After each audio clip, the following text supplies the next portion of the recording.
Lo que vamos a estar viendo hoy es, primero que nada, cuáles son las razones para medir y para optimizar, que eso lo vamos a ver bien breve. Vamos a ver los perfiles profesionales asociados que van a tener que ver cuando estén trabajando en proyectos que involucren toda la parte de analítica. Medición, que ves la parte de Google Analytics propiamente, vamos a verlo con la plataforma de Google. Testeo también con otra plataforma de Google que es Website Optimizer, que nos permite hacer testeos A/B o multivariados, después lo vamos a ver. Y por último, bueno, están las fuentes para que las sigan.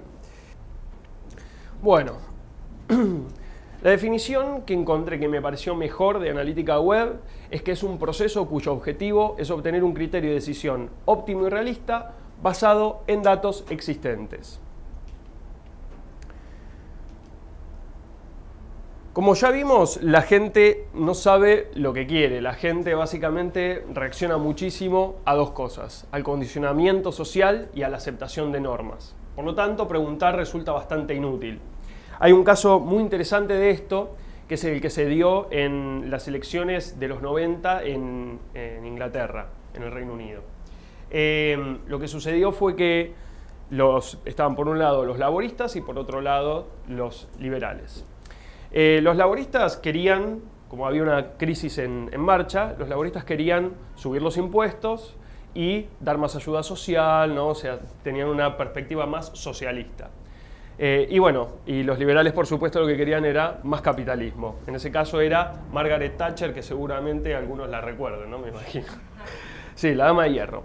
Lo que sucedió en ese caso es que las encuestas que hacían, con los estudios de mercado que mandaron a hacer, encontraron que los laboristas tenían una enorme ventaja sobre los liberales. Y la reflexión que sucedió en ese momento fue que básicamente iban a ganar. Ahora, cuando llegó la hora de las elecciones, obviamente perdieron, porque la gente había mentido en las encuestas. ¿Por qué había mentido? ¿A alguien se le ocurre? Porque sonaba mejor, seguramente. Va por ahí, exactamente. Nadie la votó y sin embargo se pasó. Nadie la votó, exactamente. Bueno, sí, exactamente ese fue el mismo tipo de situación que se dio. Básicamente la gente estaba mucho más preocupada por sí misma y no quería que le subieran los impuestos. Pero quedaba muy mal decirlo. Y más a una encuestadora, ¿no? Que supuestamente eso puede llegar a quedar tu nombre ahí emparentado a los resultados. Entonces lo que sucedió fue que, bueno, fue una victoria aplastante de Margaret Thatcher y bueno, ya sabemos lo que vino después. Pero bueno, por eso básicamente no podemos preguntarle a la gente, bueno, ¿de dónde viniste? O sea, ¿cómo te enteraste de la página?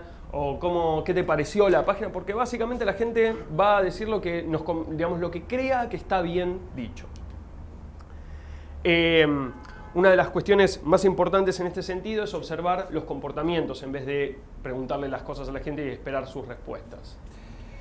Y esto es básicamente porque lo que vamos a encontrar es que hay un contenido que es bueno para cada uno de los perfiles. Para cada persona hay algo que considera positivo. Aunque cuando le preguntes te diga que no. Esta es una frase de Malcolm Gladwell en una charla de TED que está muy buena, que se las recomiendo, está el link al final de las filminas. Y dice: abrazando la diversidad de los seres humanos encontraremos una vía segura a la verdadera felicidad. Y esto Malcolm Gladwell lo dijo porque él trabajó muchísimo con todas estas cuestiones de análisis de mercados, ¿no? Análisis de personas, en verdad. Lo que encontró Gladwell, lo que cuenta Gladwell, más allá de sus trabajos que hizo con Nescafé, es un caso muy interesante de la salsa Campbell. No sé si conocen las salsas Campbell. El tema es que había una gran cantidad de salsas para ponerle a los fideos en Estados Unidos, pero todas las salsas tenían la misma textura, era una textura suave y como bastante líquida. Lo que encontraron a través de reiteradas pruebas fue que había todo un segmento de gente que estaba interesada en salsa de tomate llena de pedazos de comida, pedazos de cebolla, pedazos de tomate. Y eso es lo que Gladwell resalta y lo que acá también tenemos que ver, que es que hay algo que le va a gustar a personas, aunque nosotros digamos no, ¿cómo le puede llegar a gustar a alguien esto? Él trabajó con Nescafé también y una de las cuestiones que vio fue esta, que pudiendo clusterizar, o sea, pudiendo generar núcleos de usuarios que tenían similares intereses o similares gustos, lo que podía hacer es que el porcentaje de satisfacción de las personas al consumir pasar de un 60 a un 75 u 80%, lo cual es muchísimo.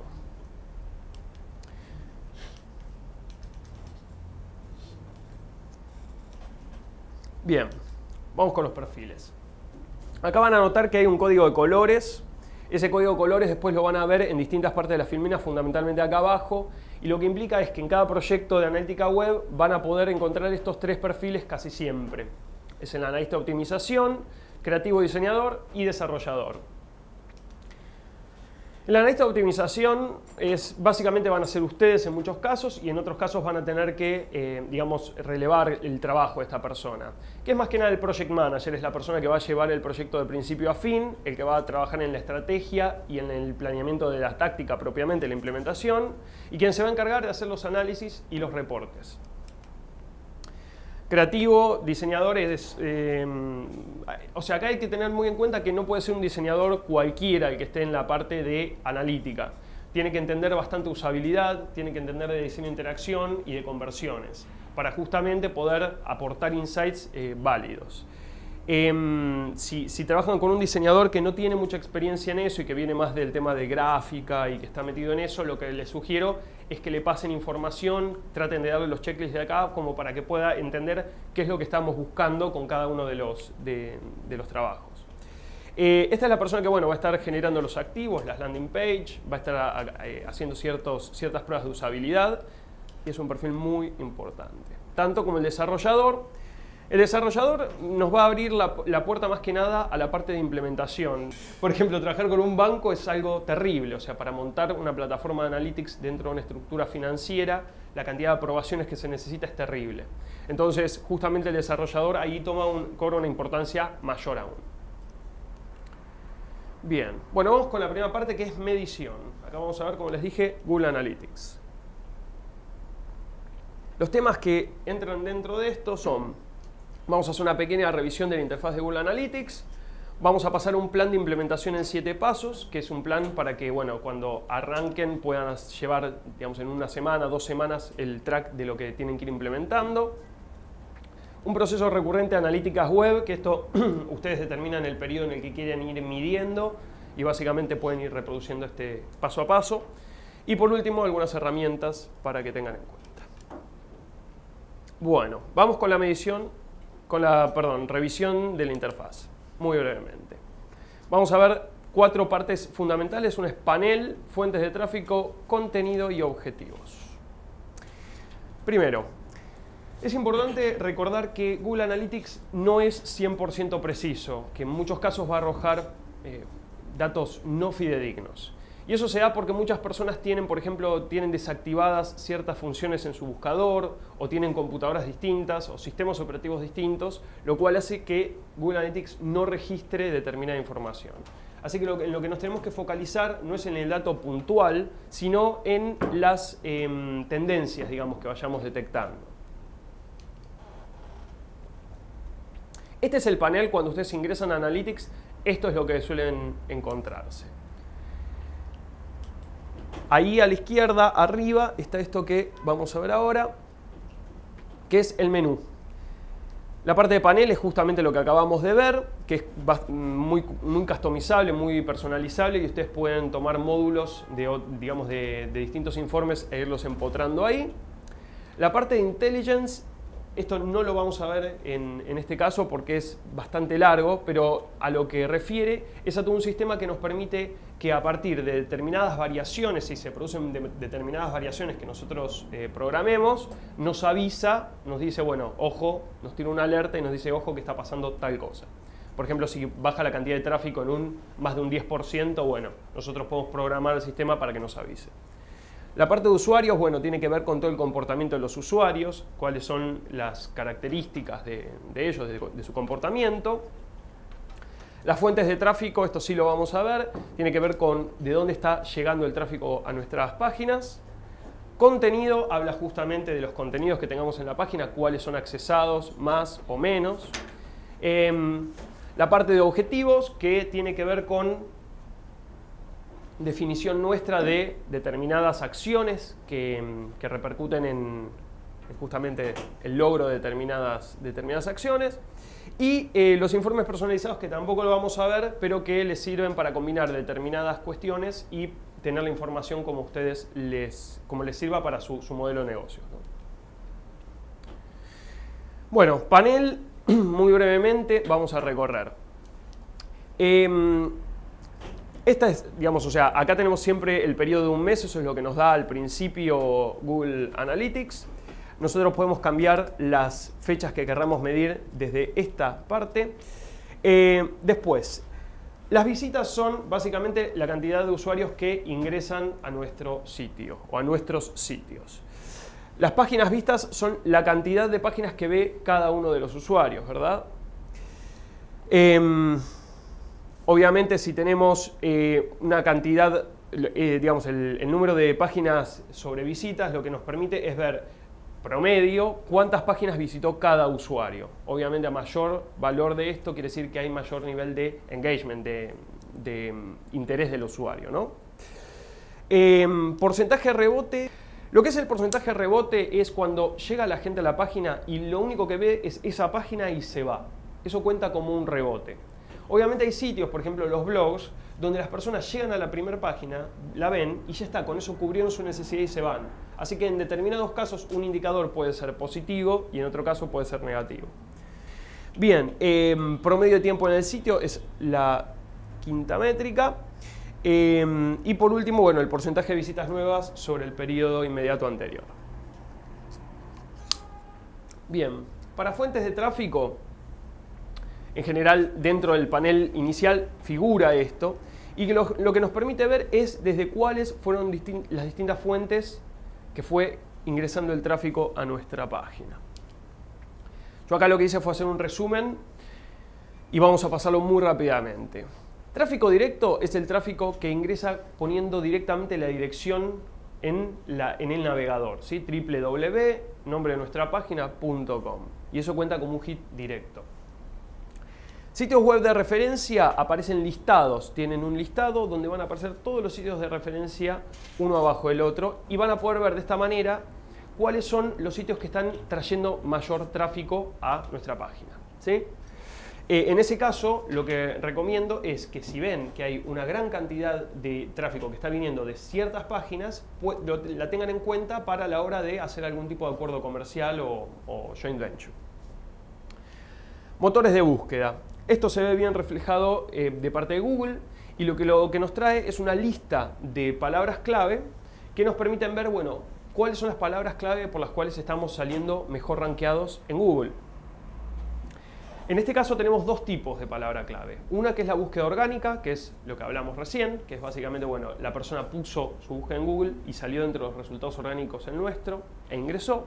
Pero también está la búsqueda patrocinada, que es lo que se llama SEM, ¿no? Entonces, la búsqueda patrocinada también va a arrojar determinadas palabras clave que la gente está justamente convirtiendo. Está viendo la publicidad en el motor de búsqueda de Google y está ingresando por esas claves. Publicidad o display, que justamente esto ya tiene que haber algún tipo de segmentación clave dentro del código para saber, bueno, de qué campañas está viniendo el tráfico. Y por último, las acciones de marketing, como puede ser un envío de emails u otras similares. Esta es la parte de contenido, que es básicamente las páginas vistas y nos pone directamente el enlace, ¿no?, a la página para que podamos ver cuáles son las más visitadas. La parte de objetivos, básicamente hay que setearlos primero porque si no, no va a aparecer nada en este punto.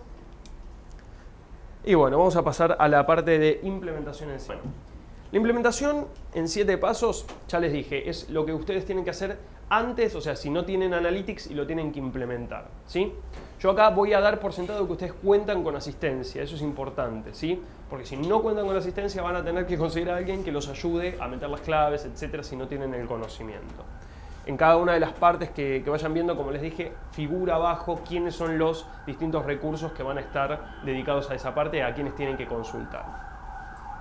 Bueno, estos son los 7 pasos: requerimientos de negocio, arquitectura del sitio, creación de la cuenta y de los perfiles, código de seguimiento, etiquetado de las campañas de marketing, que es eso que me preguntaste, Liz, creación de cuentas de usuarios y reportes, y por último la implementación de pasos adicionales opcionales.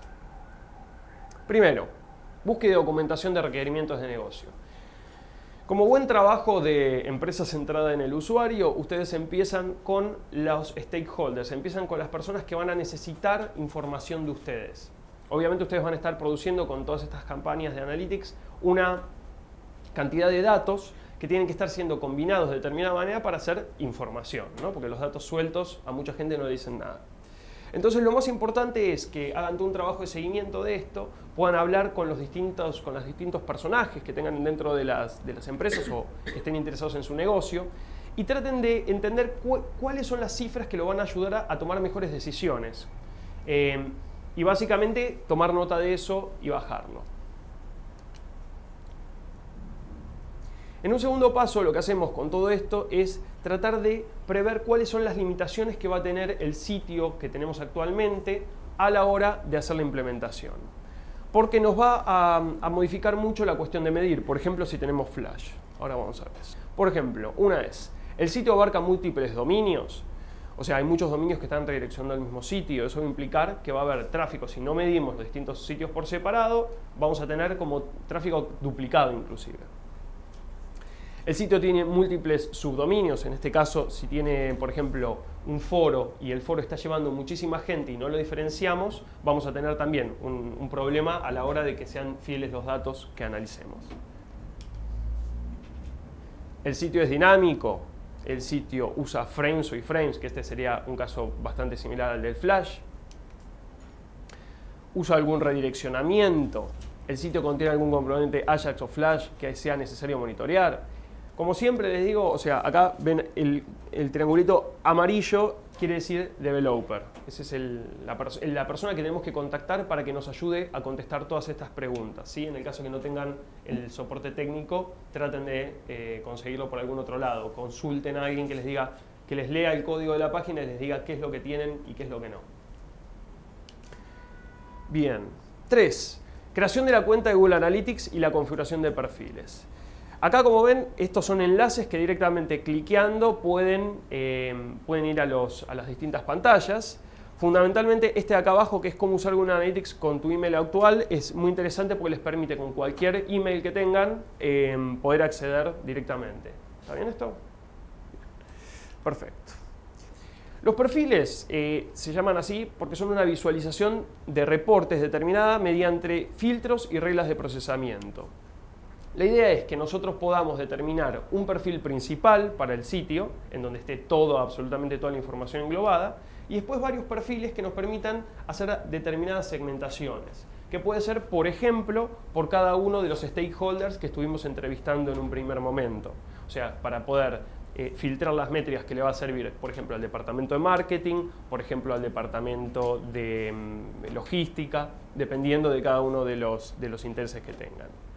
Obviamente ese es el objetivo, ¿no? Establecer distintas visualizaciones según cada segmento de negocio. Para crear los perfiles lo que hacen es ingresar aquí o aquí. Primero acá, que les va a dar acceso a esta pantalla que dice configuración de Google Analytics, y después acá donde dice añadir perfil nuevo o acá abajo. Sí, acá abajo también. Esto es un solo perfil, lo que ven ahí. Eso es un solo perfil. La idea es que a medida que ustedes vayan agregando, se van a ir agregando abajo. Ustedes van a poder nombrarlo e irlos diferenciando según las preferencias que tengan. A cada perfil le pueden asignar, como dijimos, filtros que les van a permitir segmentar estos datos. Y los filtros son definidos como reglas de procesamiento que se aplican a los datos almacenados antes de ser presentados en los reportes. Ya nos brinda Analytics algunos filtros prefijados para que nosotros podamos utilizar, que son estos tres. Incluir o excluir el tráfico proveniente de un dominio en particular, incluir o excluir tráfico de a un subdirectorio, por ejemplo en el caso del foro que habíamos hablado. O sea, si nosotros tenemos un foro al que va mucha gente, nos conviene tener uno para la página y otro para el foro puntualmente. Excluir tráfico de ciertas IP sirve para, fundamental, los propios empleados. Y, por ejemplo, si el departamento de call center tiene una intranet, ¿no? Y accede por medio de un buscador, de un navegador, lo que vamos a tener es, podemos individualizar la IP de estos operadores para saber cuáles son las informaciones que están usando más, ¿no? Y ponemos a ese perfil lo llamamos, por ejemplo, call center, ¿sí? Y le decimos, bueno, solamente que sean estas IPs las que nosotros tomemos en cuenta. Y en este caso también, a la inversa, nos sirve para excluir en el caso de que tengamos ganas de sacar a los empleados del registro.